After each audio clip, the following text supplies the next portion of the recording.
Hello everyone, and yesterday the Proving Grounds, this is CA's term for beta branches, went live for the Siege rework.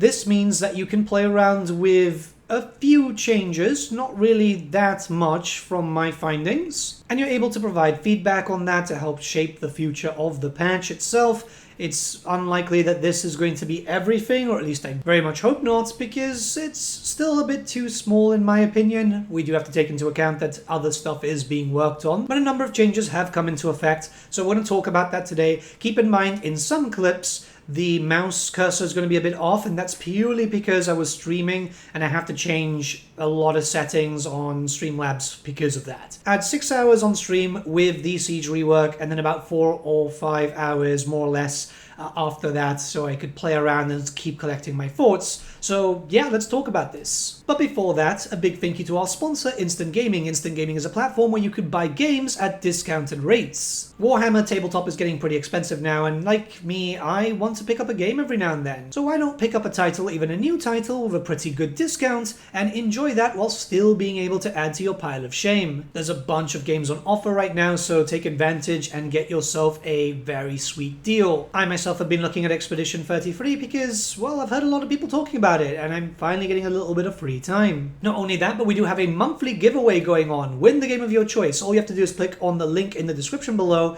and just sign up. You don't even have to make a purchase. Making a purchase with my special link also in the description below supports the channel at no extra cost to you. And this is a company that I've been using myself. I've been buying games from them directly for a while now, and it's definitely a good working relationship. I hope it continues, because we've been working together for about a year now.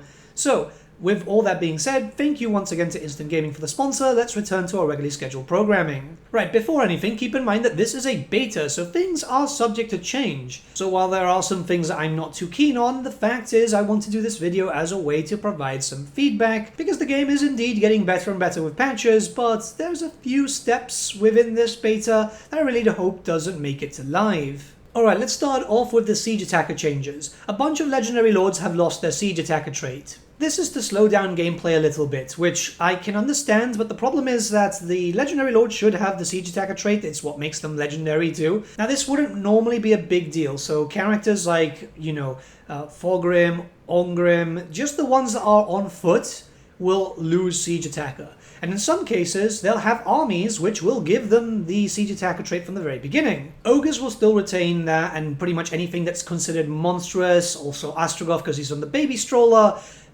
The problem here is it does slow down gameplay quite a bit, and that means that you're going to be stuck with some sieges lasting a bit of an extra turn, rather than you knowing full well that you can go in there and take it out. There are also some armies that don't begin with a unit with Siege Attacker, so this is something like Village the Curseling, Sigvald, and a few others. This means that you're kind of stuck there. It kind of sucks for the Warriors of Chaos more than anyone else, because, well, you're not being able to build up that Dark Fortress from the very beginning. There's already a bit of a slowdown when it comes to that sort of campaign, and it's noticeable around a few different campaigns. The only way that this can be really resolved is if Creative Assembly go back and either give everyone Siege Attacker for the Legendary Lords, or they have to start just fixing up some armies. Some armies are just pretty atrocious when you lack something that big. Chaos Spawn, for example, do not have Siege Attacker, so Village again gets screwed. I'm going to use Village as an example, as he's one that I tested on stream. So you have the shortest turn ever. You kill the Kithaean minor faction army there, and then you lay siege to it, and then you have to wait a full turn. That might not seem like too much of an issue, but keep in mind that then you've got to deal with Zatan, who's got artillery pieces, who's got the momentum to keep on going. You have to rely on some RNG to be able to pick up, say, for example, a Chaos Troll. It's the same thing with other factions. If you're losing out on Siege Attacker, but the other factions around you do, they're going to have an easier time spreading around. It's all well and good to slow down the gameplay for factions, but it has to be done for everyone. If only a select few are getting hit with that, it's only affecting and being a negative to a number of factions. It's still very weird. I'm not sure why they've done this, unless they're going to nerf everyone's starting army off the board, which, by the way, they did that a while back. I don't know what's going on with this plan. A total of 3 maps were changed around. Now, they are not available in custom battles for you to check out, so if you go onto the maps that they've stated, this would be Hell Pit, Black Fortress for the Orcs. Keep in mind there's 2 Black Fortresses. And also Null. On custom battles, you're just going to get the old ones. I think that's a bit of an oversight. And in the campaign, Black Fortress isn't really a city for the Orcs. It's the one for Drazov, so you're going to have to go down into that city where Grom the Paunch starts. Now, essentially, not much has changed. A bunch of minor settlements were used around for that. You're seeing Null on screen right now. What they did is they added walls to a minor settlement, and they added a little bit of an extra lip there for defensive purposes and also for the aggressors. That's it. It's not really big changes. I would argue that they've not really fixed maps that needed a lot of changes.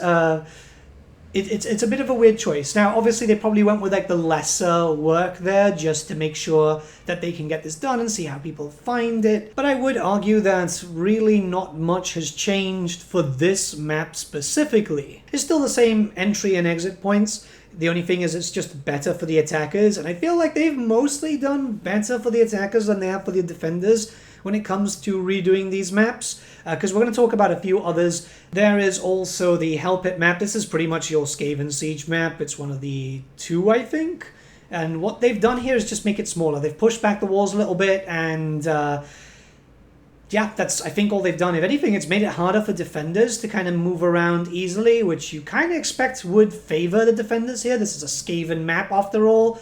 But, yeah, this is still an atrocious map. It's not really fixed up a lot of stuff, at least from what I can see. I'm not trying to be negative here. It doesn't feel like much. It's the same thing that happens with the Black Fortress for the Greenskins. Now, I'm going to say something that I've been saying for a long, long time now. The issue with the maps, while yes, these have not been great maps to play around with, but the main issue with the maps has been that we don't have enough. There are factions with 1 or 2 siege maps. You're seeing the same map over and over again. You are being frustrated. It's not that the map is extremely bad, even if it is bad. It's the case that you are getting visual fatigue. It's the same thing over and over again. Players are not incentivized to play sieges if you're going to be seeing the same battle map over and over. If you're fighting a Skaven faction, which has taken over a lot of territory, the high chance is you're going to be seeing the same battle map over and over. You're going to get bored. It's the same thing when you attack Bretonnia, when you attack certain factions. The Empire has quite a lot more, thankfully. Cathay has a wonderful amount. Most of the minor settlement battles are gone now, unfortunately, though. Well, they're not gone, but you know what I mean. It's the same problem. Tomb Kings have 1 or 2, and that's still shared with the format that Cathay has. There needs to be more maps over less. It's what's going to fix up a lot of the issues with sieges. It's not going to fix up all the problems, it's not going to fix up the gameplay, but it's definitely going to allow for different visual cues, and that's incredibly important when you're playing a game as large as this. Again, I'm not trying to be negative or whatever, it's more of the case of it's about time that Creative Assembly started looking at some of the maps from other factions, seeing how they could be worked with, and just asset flip them. I know that sounds kind of lazy or whatever, and I'm not saying that that's going to be easy. I'm saying because we do have a bunch of maps, the Tomb Kings, the Lizard Men, and Cathay share a few of the same maps, it's just the same format, and start adding it to the other factions. Start doing it game-wide so we can start seeing some more settlements. It would be a slow process, but it would definitely feel a lot better. This is why people like GCCM or the map pack by FSF Ranger, and I'm not saying that modders are doing better here, I'm just saying that it's different visuals. It helps. It really, really does help. This game is very much the same gameplay loop over and over, but having different maps really does help. And I've got the perfect example here. This is why it was received so well when Creative Assembly put a bunch of the quest battle maps, right, ones that would normally not be seen in your campaign unless you were playing that specific character. When they put them into the game normally, so you could find them in battle just as you're progressing, it felt a lot better. It felt amazing because you started having different visual cues. Sure, it's maps that you've seen before if you've played these characters, and if you're like me, you've played every single one of them, but now you're seeing it more spread out through the world. You're starting to get less visual fatigue. That is what I feel is very, very important for a Total War game, especially one as huge as the Warhammer Fantasy World. I would say that it would be nice if certain areas had their own unique city maps, but I imagine that just it's not in the budget. It's just not in the budget. It would be great to see a proper outdoor self-sentiment and so on. We know what they look like thanks to Warhammer Fantasy Roleplay and different visual arts from Games Workshop, but that stuff is way too much work. And I would really prefer if they just kind of, asset flipped a few maps just so people had more to see, where they can then spend more budget on other important stuff like DLC, fixing up races, new reworks, all that type of stuff that everyone's been asking for quite some time now. Alright, let's talk about sieges themselves. So, bot ladders are gone, finally, right? And what's been replaced with them is a standard kind of siege ladder thing, which looks pretty cool. It's right now untextured, and eventually they did say that they're going to look like the part for all the different races and factions, which is great. Plus, this is a beta, so yeah, it's fine to have an untextured thing. The idea here is for people to play around with it and see how they feel. So I'm going to use a few examples here. The first one was a rather large battle that I played live on stream. This was a massive battle where 3 vampire armies led by Vlad von Carstein was attacking me, and I was controlling Averheim. So I have a basic garrison, I do have a lot of shooty boys. I mean, that's kind of expected from this army. The problem is that this was a very low stress battle. Alright, so I'm going to be fast forwarding through this battle a lot because, I mean, it's just simple enough to showcase this way. The enemy deployment is fairly decent. Most of their ladders are in one location, whereas the battering ram is in another. This is what you kind of expect in most cases anyway. The armies are coming straight in. The benefit that the vampires have is that they're easily able to just keep pushing even if they're crumbling. They won't just kind of run off and leave the war machine by itself, which served to their purpose. They managed to get everything on the wall, I think. Now, it was just kind of holding there and shooting as much as possible. I was defending the walls as possible, and yes, yeah, it's viable to defend the walls now, which is really, really nice. It's still a bit of a problem where the AI will kind of focus on that. The first army was basically done before much of the others arrived, and I think that's kind of expected in most cases when you have a bunch of Ironsides and handgunners firing off the walls. The problem here is when the AI came in, we're kind of back to the same problem that the AI always kind of had, where they'll go for the positions that they feel have been already significantly damaged enough. So with the gate, it was destroyed by the battering ram. I couldn't destroy it in time, and I took them out. A small force went that way. The rest of them, the grand majority of them, went down to the ladder positions, which was kind of good. At the end of the day, they've got 4 ladders. You'd see that there's enough for them to actually use. The enemy has no problem climbing up the ladder. You can climb up and down with your troops too, which can have some pathing issues. Keep that in mind. But as you start to see this, the enemy armies are just going to kind of conga line up. I don't think they even used all the ladders too. I think they only used like 2 of them or something. The conga line is weird. Vlad got straight there, and rather than going up and starting to do damage, he just waited because the enemy AI logic was just, oh no, yeah, you're gonna wait, let the other skeletons go up first, even though Vlad is probably the guy who could have changed the tide of battle here. I was worried at first, especially since I had a bunch of line of sight issues with my artillery pieces. They weren't really firing. In fact, I think most of the damage was done to myself through my own artillery fire. But yeah, the conga lining is a common occurrence, and this is something which I feel needed more attention than, say, for example, the map fixes, right, for the 3 maps. And this is hopefully something that Creative Assembly are looking towards. It's like, this is the problem, the conga lines. These battles are really kind of strange. They provide a good laugh, don't get me wrong. I did have a lot of fun on stream just kind of laughing about it. But yeah, this isn't a realistic battle. The AI should have been logical enough to split some forces, go for one of the gates which are undefended. It's something that a lot of people are expecting. Now, yes, I was playing this stream on normal, and that's because the general player base is playing around normal, so I wanted to see what the general player base was going to experience, and even then the AI doesn't really get more intelligent when you go on hard, very hard, or even legendary. It's more that it's a stat stick more than anything else. They start using all 3 ladders, which is nice, but in some cases they kind of ignore it. I feel like they could have split around, they could have gone for other positions. This is logic that you're kind of expecting from a grand strategy title, or at least I would like to think so. I won this battle with very little effort. In fact, I was more irritated with the fact that the Hellstorm rocket battery is having major line of sight issues at the moment. I'm not sure what's causing that, But yeah, this is from the point of view of a defender, and yeah, it's not good. It's not good. We also have to look at the point of view of the attackers. So you're the attacker, the player's the attacker, the NPC AI is the defender. And I had a few battles like this. I had a pretty weird ogre one too, which is a shame that I forgot to save, it seems. But yeah, Null, vampires, there's a big force of vampires defending it. Once again, Vlad is in there. Now let's make it very clear, the army that I have would not be able to win this normally.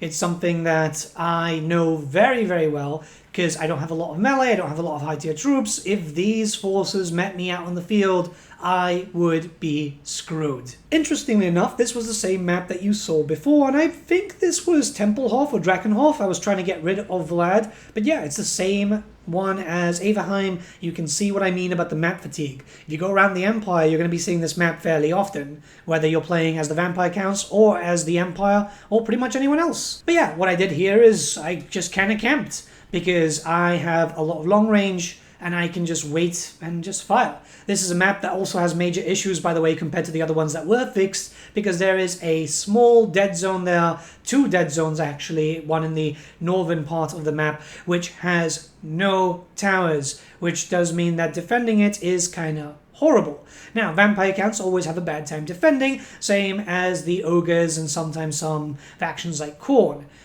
What I'm saying here is, if you're overwhelming your enemy, and in this case the vampires were, because Vlad von Carstein was here too, and had a fairly decent large army, it's about time that Creative Assembly started looking at sallying out. Now you might be saying, well, they do sally out a little bit more if you lay siege to it. Why am I going to lay siege to it if I know that they're not going to sally out if I attack them directly?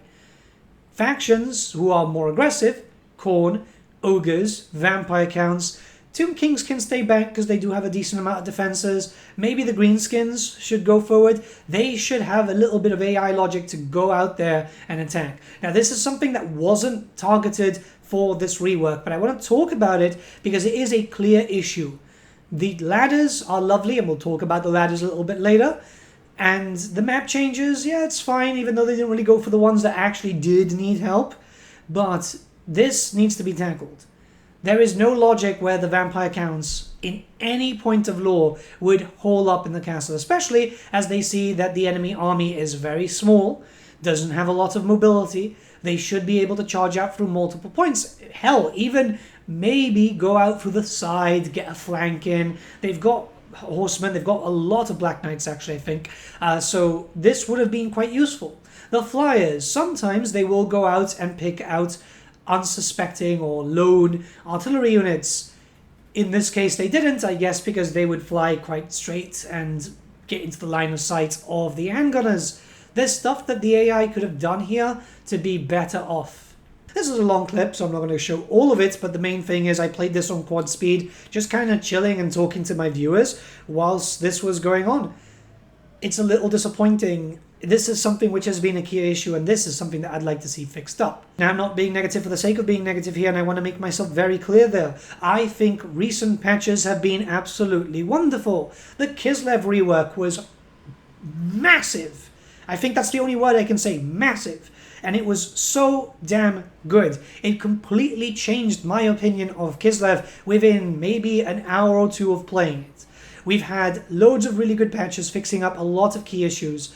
And I think that this is a key issue that needs to be resolved sooner rather than later for the benefit of the game, for the benefit of everyone playing these battles. I find it very hard to believe that someone like Vlad von Carstein or even an Ogre Lord, because we had Skrarg attacking before, who have fought in hundreds if not thousands of battles, just staying put, right? Or just not thinking too well when it comes to this.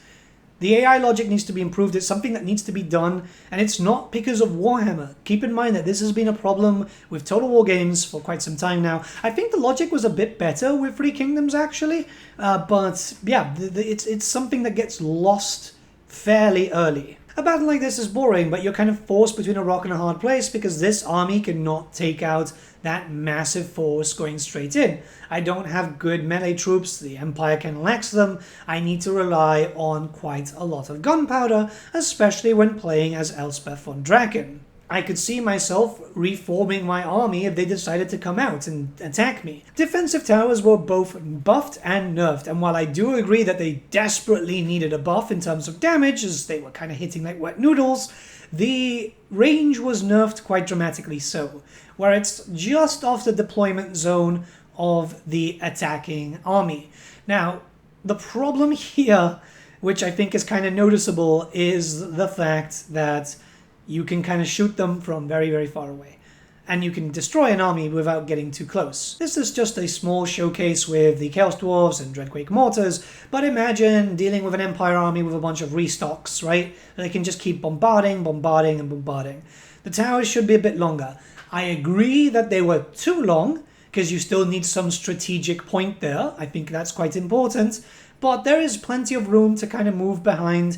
There should be a little bit of a middle ground here. I like what they're doing. To be honest, like the towers feel great now. I've dealt with them with a few different things. I'm going to talk about it during my fort section. But yeah, there needs to be a middle ground. This is the great thing about the betas. And I think this is a really good thing because now we can be a bit vocal about the problems here as where they've almost hit the mark. They're almost there. Just needs a little bit more.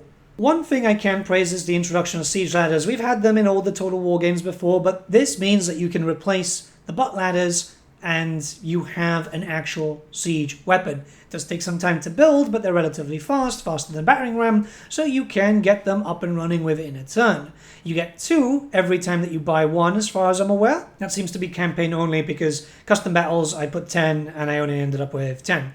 But how it works is just like a siege tower. You take it up to a wall, and then you place it in. You can then have your troops climb up it. Your troops can get tired, very tired, depending on how much vigor they have, but they will get back to normal relatively quickly, depending on if you're starting to fight or if you've got like a moment's rest up there and so on. I like them. You can also stop your units from climbing, so if they're halfway up, you can cancel that. You can make them go back down again.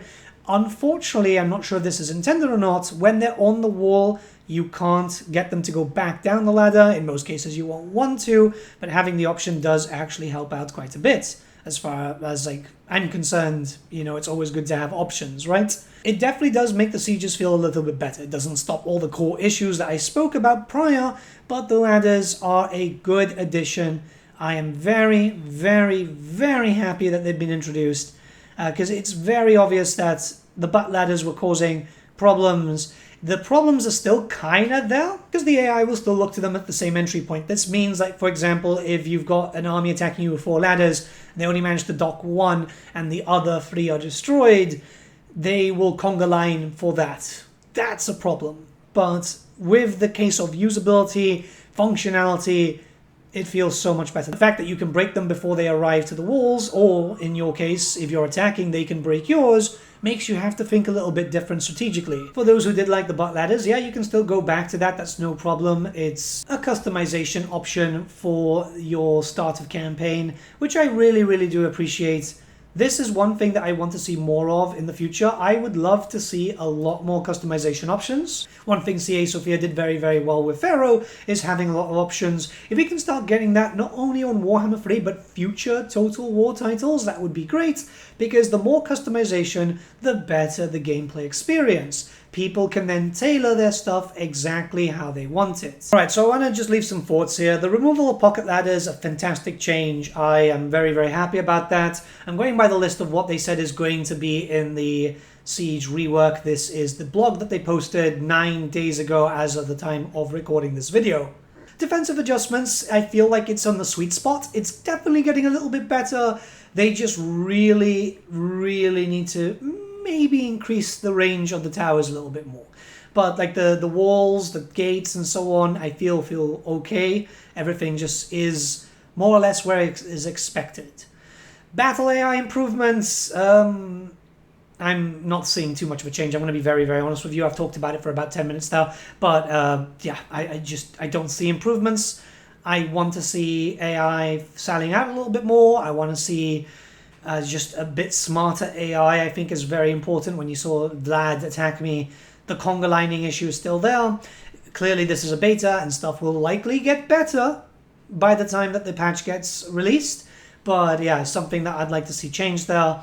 Siege map improvements, I mean, yeah, it's something, it's a first step. They've acknowledged that, and I will completely stand by that. They are going by this whole thing of it's going to take a few patches to fix up, and I think that's a good thing. I don't think a Siege rework can be done in one patch. It's not as easy as going directly down and doing a full race rework for Kislev, for example, because that's one race. This requires a lot more effort because it's going after, what, 20 playable races that we have now, essentially? There's so much, and hopefully there's another one to come in the future, but you know what I mean? There is a lot of work that needs to be done for the logic there. It's just going to take time. It's going to take time. So far, so good. So far, so good, I think, is probably the best way of saying it. If anyone from Creative Assembly is listening, yeah, like, it's a good start. It's not going to fix everything, but it's definitely a good start. Hopefully, this gets a little bit further on as time progresses. I'd love to see more fixes. I think AI logic needs to be fixed next. I think that's going to be something that's going to make the game a lot better when it comes to siege battles. And after that, map fatigue. We don't need new maps. We don't. It's just, you know, start reusing map formats if possible. If it's too expensive, I can understand why you guys aren't doing it. I don't imagine there's a lot of budget going for Warhammer 3 at the moment, barring, you know, trying to get the DLC up and running, and I imagine that's eating a lot into the budget since of the delays. The ladder issue was a very good change. It wasn't the biggest issue, neither were the 3 maps outlined, but I guess those were the easiest ones to get to, which does make sense. Go for the easier projects, work your way up. That's what I do myself. That's what I do when I paint up like big Warhammer armies, for example. So yeah, AI logic next, and then the maps, and I think sieges will be in a pretty good spot. But let me know what you guys all think in the comments below. Let's start a bit of a discussion. I know this sounded like I was being negative, but I'm just trying to give as much feedback as possible. I want sieges to be great, and I feel like they're going to. We just need a little bit of time. So yeah, everyone, I'll be live later on twitch.tv/thegreatbookofgrudges if you want to pop by. Actually playing some Free Kingdoms, because I keep saying that I want to go back and play a little bit of Free Kingdoms, and I never do. So I'm going to do it today. So yeah, bye.